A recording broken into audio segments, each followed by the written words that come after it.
امام زین العابدین رضی اللہ تعالیٰ عنہ جب میدان کربلا سے واپس مدینہ شریف پہنچے تھے، جب مدینہ سے واپس جب کوفہ سے واپس مدینہ شریف پہنچے تھے تو حضرت زین العابدین نے مدینہ شریف جانے کے بعد سب سے پہلا جو کام کیا تھا وہ یہ تھا کہ بھوکوں کو کھانا کھلایا کرتے تھے، پیاسوں کو پانی پلایا کرتے تھے، ایک بہت بڑے لنگر کا انتظام کیا تھا، اس لنگر کا نام لنگر حسینی رکھا تھا، لنگر کا نام لنگر حسینی رکھا تھا۔ یہاں جو بھی آتا تھا وہ کھاتا تھا، پیاسا آتا تھا پانی پیتا تھا، بھوکا آتا تھا کھانا کھاتا تھا، کھانا کھا کر کے چلا جاتا تھا۔ زین العابدین کی بارگاہ میں جو بھی پہنچتا تھا آپ اسے دسترخوان پر بٹھا کر کے اسے کھانا کھلاتے۔ جب کوفہ میں مختار سقفی کا دور آیا، مختار سقفی کا دور آیا تو مختار سقفی نے جتنے بھی میدان کربلا میں کوفی شریک ہوئے تھے سب کو پکڑ پکڑ کے قتل کروا دیا تھا۔ قاتلان حسین جو تھے کوفہ والے ان کو پکڑ پکڑ کے کسی کو پھانسی پہ لٹکایا، کسی کا ہاتھ کاٹا، کسی کا بازو کاٹا، بڑا بے دردی کے ساتھ مارا تھا مختار سقفی نے، لیکن اس کے بعد یہ شیعہ ہو گیا تھا۔ مختار سقفی نے جب بدلہ لینا شروع کیا تو شمر لعین جس نے امام علی مقام کے گلے پر خنجر چلایا تھا، جب شمر کو معلوم چلا کہ قاتلان حسین کا بدلہ لیا جا رہا،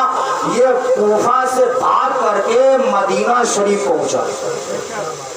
جب مدینہ شریف پہنچا تو کئی دن کا بھوکا تھا، کئی دن کا پیاسا تھا،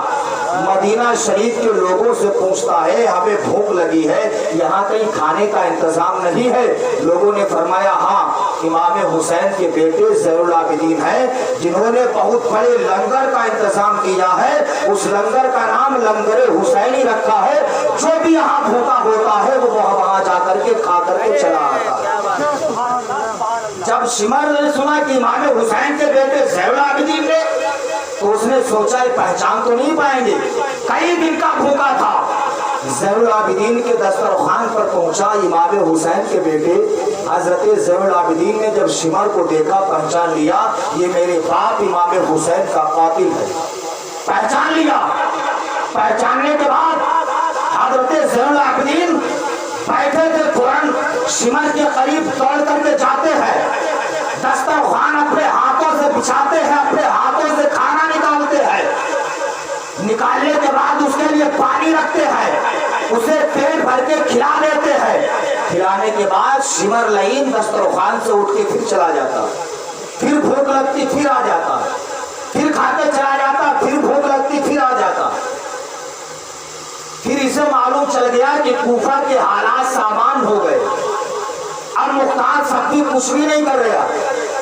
اس نے سوچا لاؤ مدینہ شریف سے کوفہ چلے جائے، وہاں کے حالات صحیح ہو گئے۔